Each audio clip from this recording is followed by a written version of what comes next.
The grand convocation hall was silent in a way that felt unnatural. Even the constant mechanical undertone of the station's life support system seemed to fade as the human envoy's words hung in the air. Across the vast chamber, hundreds of alien delegations remained frozen, scaled faces, chitinous limbs, shifting chromatophores all fixed in the universal expression of disbelief. For over 4 millennia, the Galactic Council had operated on a single, unshakable principle: no conflict was worth more than the table. Every dispute, no matter how volatile, came here to be resolved through negotiation. The table was not merely a piece of furniture, it was an altar, the place where war was prevented by the simple exchange of concessions. And yet, the humans had refused to even approach it. They had arrived without fanfare, in stark contrast to the ornate processions of other species. Their representative, a tall, unsmiling figure in an unadorned dark suit, walked to the designated speaking platform, acknowledged the council's presiding chair with the briefest nod, and delivered a statement that shattered protocol. The words were few, flatly spoken, and carried no flourish. * We will not negotiate what is ours. Threaten us, and you will regret it. * Then, without waiting for acknowledgement or reply, the envoy turned and left the chamber. The silence afterward was so complete that even the ambient hum of the station seemed to hesitate. The Council's translation AIs replayed the statement across 1,000 tongues, rendering it into sound patterns, pheromone bursts, light pulses, each repetition igniting a fresh wave of shock among the gathered delegations. Such a declaration was more than a breach of etiquette. It was heresy against the foundation of galactic order. Cthal of the scintillid swarm was the first to react audibly, his mandibles clacking in staccato bursts that the translator rendered into sharp, clipped phrases. They refused the process. This cannot be permitted. It is destabilization. Beside him, Vrana of the Lissari Commonwealth shifted her skin in rapid bands of black and crimson, a signal of alarm so intense that even species unfamiliar with Lissari body language felt the tension in the air. Around the hall, murmurs began to rise, different tongues and tones blending into a low, restless static. Some whispered of cultural deficiency, others of hidden weapons. A few insisted the humans had simply misinterpreted protocol. None of these explanations fit neatly, and the unease grew with every unanswered question. The presiding chair, a massive crystalline entity whose shifting light patterns commanded attention, attempted to restore order. But even its calm directives did nothing to ease the underlying current of panic. The humans' refusal was more than an isolated incident, it threatened the unspoken belief that all intelligent life shared the instinct to preserve itself through compromise. If one species could reject that instinct, perhaps others could as well. Delegations exchanged rapid private transmissions, their secure channels buzzing with conjecture. Intelligence officers in orbit scrambled to parse the meaning behind the human's posture. The wormhole in question was of undeniable strategic value, an access point to a cluster of resource-rich systems. Every previous dispute over such assets had ended in protracted bargaining, with no side leaving empty-handed. To refuse even to begin the process was, by the Council's logic, an invitation to annihilation. Yet the humans had not looked suicidal. Their envoy's tone had been measured, almost casual. No trembling, no signs of desperation. They had spoken as though the outcome was already decided, as though the Council's disapproval were a minor inconvenience rather than an existential threat. This calm confidence was, to many in the chamber, more disturbing than outright aggression would have been. Even those who had studied human history struggled to reconcile what they had just witnessed. The species was young by galactic standards, their presence in interstellar politics measured in decades rather than centuries. Their fleets were small, their colonies few. On paper, they lacked the sheer mass to defy the collective power of the Council. Yet they had done so without hesitation, without even the pretense of playing along. The debate shifted from confusion to fear in subtle increments. What if the humans had allies unknown to the Council? What if they possessed a weapon that could render conventional fleets useless? The galaxy was vast enough to hide uncounted dangers, and history was littered with the corpses of civilizations that assumed they understood the scope of their enemies. And beneath the tactical speculation ran a deeper, more primal current of unease. For most species in the Council, survival had long meant avoiding the existential costs of total war. It was not merely practical, it was biological. Millennia of evolution and diplomacy had reinforced the same instinct: bend before you break. But the humans, it seemed, might not share that instinct at all.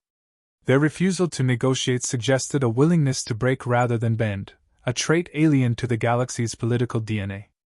When the presiding chair finally adjourned the session, the chamber emptied into private meeting halls and secure comm lines.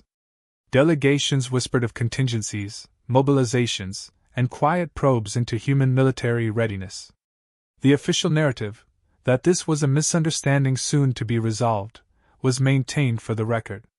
But beneath the polished words and formal communiques, a single truth gnawed at the Council's composure: they had encountered something in humanity they did not understand, and in that lack of understanding they saw danger. It was the kind of danger that did not broadcast itself in fleets or weapons, but in an idea. The humans had not threatened annihilation, nor had they boasted of strength. They had simply refused to treat survival as a matter for negotiation. That was enough to send a ripple of panic through a hall that had believed, for 4,000 years, that everything could be bargained for a price. The emergency session began before the humans' vessel had even cleared Council space.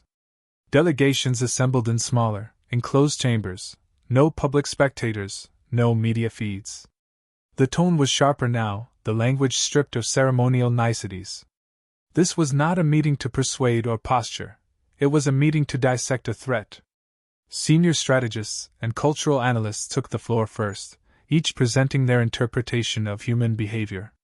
One insisted it was a calculated bluff, designed to provoke concessions by appearing irrational. Another argued it was a sign of desperation, that humanity lacked the resources for sustained confrontation and was gambling on intimidation to mask weakness. A third claimed the refusal was simply ignorance, a remnant of their pre-council political habits, soon to be corrected once the consequences became clear. Every theory leaned on the same unspoken assumption: humans operated within the same survival framework as all other space-faring civilizations. The Council's species had evolved in competitive environments, but each had, over time, reached the same conclusion: total war was an evolutionary dead end. The only lasting power was the ability to compromise without losing stability. This shared instinct had formed the backbone of galactic order. The notion that a sentient species might not share that instinct was deeply unsettling.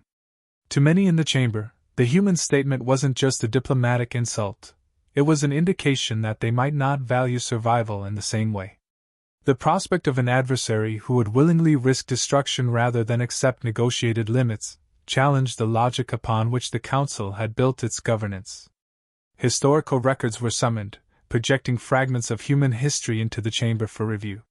Wars fought to the bitter end, uprisings that endured decades despite overwhelming odds, commanders who chose annihilation over surrender.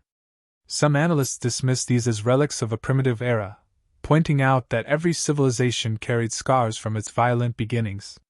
But others noted the pattern persisted into their modern age: short, brutal conflicts resolved not by compromise, but by decisive force or complete withdrawal.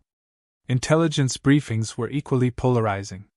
Fleet strength reports painted humanity as a minor power: fewer capital ships, smaller standing armies, modest industrial capacity. Their colonies were scattered and lightly defended compared to the fortified worlds of older civilizations. On paper, they could not withstand a coordinated show of force from even a fraction of the Council's member states. Yet the confidence with which they had delivered their refusal did not match this apparent vulnerability. A suggestion arose that perhaps humans possessed a hidden deterrent. Theories proliferated: clandestine alliances with non-council powers, undisclosed superweapons, technologies adapted from dangerous pre-FTL experimentation. No evidence supported these ideas, but the lack of certainty was enough to make them viable in the minds of those already unsettled. Others pushed a different angle: that humans were relying on psychological impact rather than raw capability. The very refusal to negotiate could be a deliberate tool, projecting an image of unpredictability. Against adversaries conditioned to expect dialogue, the refusal created hesitation, a pause in which doubt and fear could grow. Such a tactic, if intentional, was one the Council had no established counter for. The debate shifted toward action. Some favored immediate shows of strength, deploying fleets to orbit the contested wormhole, establishing physical control before the humans could fortify their position. Others cautioned against rash moves, warning that an overt military escalation could push the humans into a conflict no one wanted, and in which the cost, even in victory, could be destabilizing. Beneath the tactical arguments ran an undercurrent of something less tangible: wounded pride. The Council's processes were not merely practical, they were ideological. The table was more than a forum. It was the symbol of their collective superiority over the chaos of unmoderated existence. The humans' rejection of it was an implicit rejection of the Council's legitimacy itself. For many delegates, that was the greater offense, one that could not be ignored without eroding the authority of the institution. By the session's midpoint, consensus began to form, not on the nature of the human threat, but on the necessity of a response that reasserted the Council's dominance. Whether through intimidation, containment, or direct enforcement, they could not allow the precedent to stand. A species that refused negotiation and suffered no consequences might inspire others to defy the system. Final reports concluded the meeting. Surveillance of human activity would be intensified. Probes and scouts were to be dispatched along their borders. Economic pressure was discussed, but the lack of deep integration with human trade routes limited its effectiveness. Military contingencies were drafted and sealed, ready for deployment should diplomacy fail entirely. When the delegates adjourned, no one claimed to fully understand humanity's motives. The session had not produced clarity, only a recognition that the old assumptions might no longer apply. The humans had introduced an element the Council had long believed extinct, an opponent who measured risk not by survival alone, but by something less predictable and far more dangerous.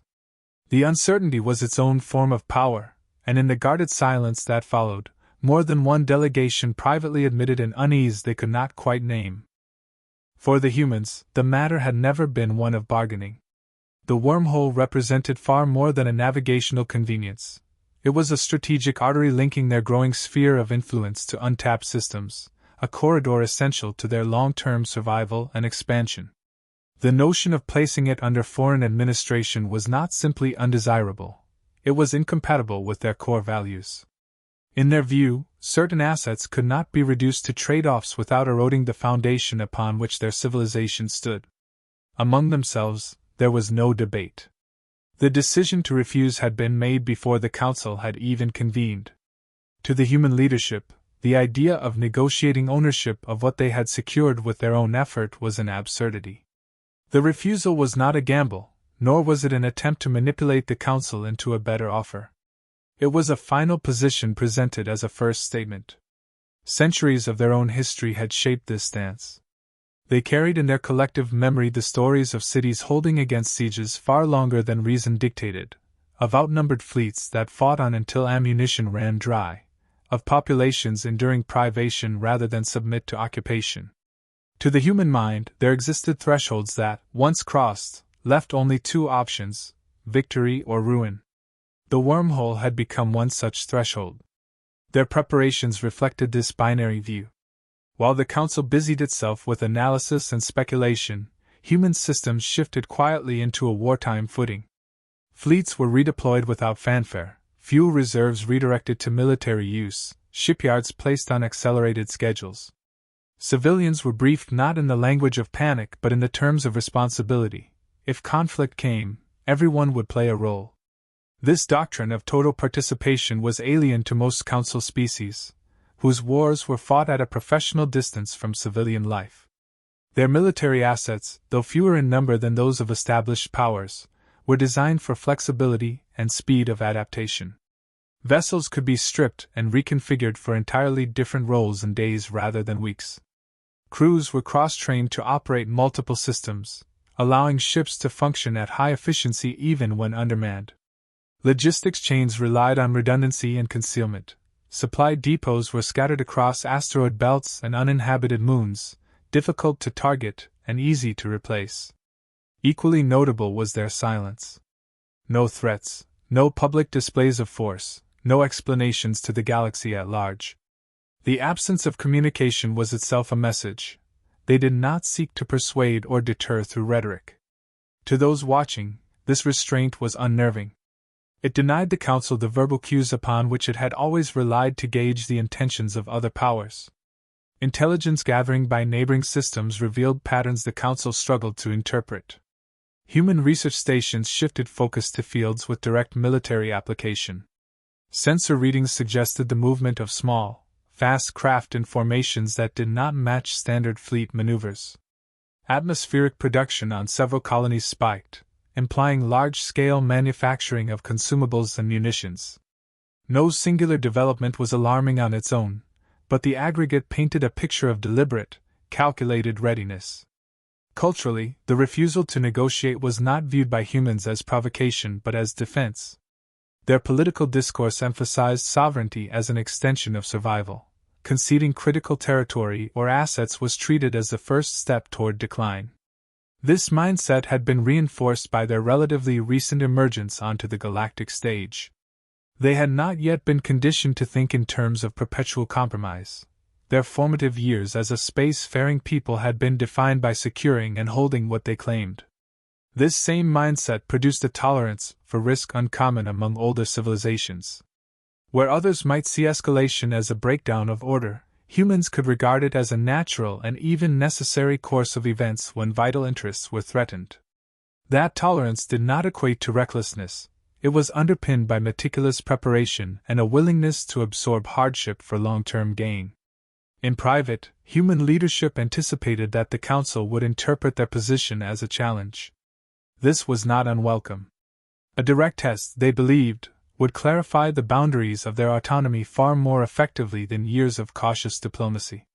Should the Council press the issue, the resulting confrontation would be decisive in defining humanity's place in the interstellar hierarchy. Thus, every action taken was measured against the principle that the wormhole would remain under human control, regardless of cost. Industrial output was diverted from commercial projects to ship production. Communications within their territory were encrypted under new, more complex protocols, rendering them opaque to standard Council monitoring. Strategic simulations were run continuously, refining defensive tactics against multiple threat profiles. In the minds of their adversaries, the humans' apparent calmness was a puzzle. In the minds of the humans themselves, it was simply clarity. The decision had been made, the lines drawn, and the preparations set in motion. They would not revisit the question, and they would not waste effort convincing others of its merit. Their focus was on readiness, not persuasion. The Council could interpret that as defiance or folly. It made no difference to the outcome the humans had already chosen. The Council's patience expired with the final intelligence report. Analysts confirmed that human activity around the wormhole had increased sharply, with patrol patterns suggesting an intention to lock down access completely. Waiting, in the eyes of many delegates, would only strengthen their position. The vote to deploy a joint enforcement fleet passed with minimal dissent, its mandate framed as the restoration of lawful administration rather than an act of war. The assembled force was impressive by any measure: capital ships from 6 member states, escort squadrons, and support craft capable of establishing a permanent station at the wormhole's mouth. Doctrine dictated that the very presence of such a fleet would compel compliance. No recent power confronted with this level of force had chosen resistance. That precedent, however, was built on the assumption that no one would willingly absorb the cost of open conflict against the Council's combined will. Approaching the contested space, the fleet's commanders expected a show of defiance in the form of posturing, static lines of defense meant to be impressive but easily bypassed. Instead, their sensors detected nothing at first, the space ahead seemingly empty. As they advanced, layers of interference began to distort readings. Navigational systems faltered under intermittent bursts of electromagnetic noise. Long-range communications degraded into static. Only then did the nature of the human defenses begin to reveal itself. Minefields had been anchored to drifting debris, masked to appear as harmless rock until they armed in proximity. Drone swarms emerged from behind asteroid cover, not in concentrated formations but scattered to maximize confusion. Small craft operated independently, striking from unexpected angles before vanishing into the interference fields. The humans had built an environment in which the Council fleet's numerical advantage was less relevant than its vulnerability to unpredictability. Attempts to push through the perimeter met resistance that avoided direct confrontation. Asteroids, nudged by concealed thrusters, became kinetic projectiles. Several vessels reported temporary loss of targeting control after brief but intense electromagnetic pulses. Decoy transmissions lured interceptors into dead zones where automated turrets waited in silence. Every tactic exploited weaknesses in the rigid doctrines of Council warfare, where engagements were fought in predictable sequences and battlefields were expected to remain stable. What unsettled commanders most was the complete absence of demands or ultimatums. There was no broadcasted list of terms, no attempt to negotiate even under fire. The human forces responded to intrusion without explanation, as if the matter required none. That silence made it impossible to determine whether the resistance was meant to deter, delay, or destroy. Reports filtered back to the Council chamber in real time. Initial confidence gave way to unease as casualty numbers appeared alongside sensor data showing the wormhole's perimeter still firmly under human control. The alien delegates watched fleet icons blink out on tactical displays, each loss underscoring that this was not an enemy fighting for advantage. They were fighting to make the approach itself untenable. The Joint Command attempted to escalate by bringing heavier ships forward, but maneuvering large hulls through the mined and cluttered fields slowed their advance to a crawl. Smaller escorts were better suited to the terrain, but suffered higher attrition under the hit-and-run attacks. Every tactical adjustment met with a countermeasure already in place, suggesting that the defenders had anticipated not only the fleet's arrival but its responses. As losses mounted, the cost-benefit calculus began to shift. Even a successful breakthrough promised to leave the Council's force too diminished to hold the position without reinforcements. Yet requesting those reinforcements meant admitting the initial deployment had failed to achieve its objective, an outcome politically damaging to the Council's claim of authority. Inside the chamber, the debate turned from how to secure the wormhole to how to justify continued operations. The prospect of prolonged engagement against a force willing to absorb attrition without seeking compromise was one the Council had no strategic doctrine for. The realization set in quietly but unmistakably. The humans had defined the terms of the encounter before the first shot was fired, and the Council had accepted those terms without understanding them. When the order for withdrawal was finally transmitted, it was framed as a tactical regrouping. In practice, it was recognition that pressing forward would cost more than the objective was worth. The wormhole remained under human control, surrounded by defenses the Council now knew it could not simply overrun. What lingered most, however, was not the material loss but the precedent, the knowledge that one species had withstood the unified force of the galaxy's oldest powers without yielding a single concession. The retreat of the enforcement fleet sent ripples through every level of the Council. Official statements described it as a pause for strategic reassessment, but the facts were undeniable. The wormhole remained in human hands, and the combined might of multiple member states had failed to dislodge them. The chamber that had once echoed with certainty now carried an undercurrent of restraint, as if every delegate was weighing the danger of speaking too forcefully. When the human envoy returned, there was no change in demeanor from their first appearance. They addressed the chamber in the same measured tone, delivering a message stripped of flourish. They were not seeking conquest, only the preservation of their autonomy. They would defend what was necessary to secure it, and no arrangement that compromised that position would be considered. It was not a demand, it was a declaration of fact. Delegates who had long viewed humans as reckless began to reassess. The confrontation had revealed more than a willingness to fight, it had shown discipline, foresight, and a refusal to overextend. They had the opportunity to destroy a portion of the retreating fleet but chose not to. That restraint, alien to a political culture accustomed to turning every advantage into leverage, created more unease than outright aggression would have. In the private halls beyond the main chamber, discussions shifted from punishment to accommodation. Some saw in humanity's actions the traits of an emerging power that could either be integrated carefully into the existing order or become a permanent challenge to it. Others worried that accommodating them would encourage similar defiance from younger civilizations. The lack of consensus only deepened the sense that the Council's authority had been weakened. Reports from member state observers embedded in human space confirmed a singular focus on consolidation rather than expansion. Defenses were reinforced, supply networks streamlined, and civilian infrastructure adapted to withstand isolation if necessary. There was no sign of opportunistic aggression toward neighboring territories, no mobilization beyond what was needed to maintain their position. This deliberate limitation contradicted the narrative that humans were driven by unchecked ambition.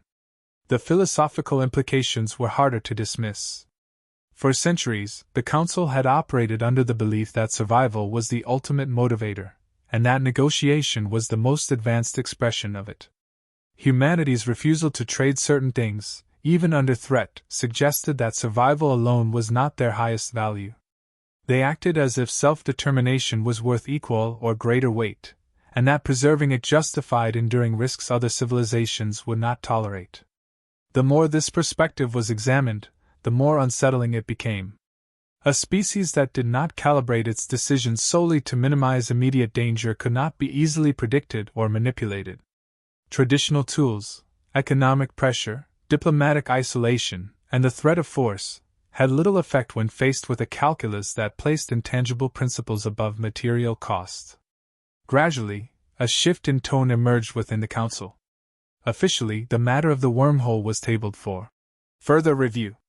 Unofficially, most understood that no renewed attempt would be made in the near future. The risk of a second failure, especially after the public embarrassment of the first, outweighed any strategic gain. Quiet agreements were made to avoid open challenges to human claims unless absolutely necessary. The humans themselves offered no victory speech. They neither celebrated publicly nor used the outcome to humiliate their opponents. Instead, they resumed their original posture, guarding the wormhole, maintaining readiness, speaking only when there was something to state with finality. This refusal to exploit the moment left many in the Council unsure whether to interpret it as a gesture of respect or a sign of indifference to galactic opinion. In the months that followed, the memory of the incident took on a sharper edge. It became a reference point in debates over policy toward younger civilizations, an example invoked both as a warning and as a model. Those who favored tighter control cited the danger of allowing a precedent where refusal carried no punishment. Those advocating for more flexible integration pointed to the human stability after victory as evidence that uncompromising stances need not lead to destabilizing expansion. What none could ignore was the shift in perception. Humanity was no longer a peripheral participant in galactic affairs. They were a force that had demonstrated the capacity to resist the collective will of the Council without collapsing under the strain. The fact that they had done so without seeking to expand their gains or dismantle their opponents' influence suggested a different kind of power, one rooted not in dominance, but in the ability to decide what could and could not be taken from them. The wormhole remained where it had always been, its event horizon swirling with silent energy. Around it, human vessels maintained their watch, either inviting conflict nor shying from it. For the Council, it was a reminder that not every species could be bound by the same assumptions, and that some would always measure worth in terms the rest of the galaxy might never fully understand.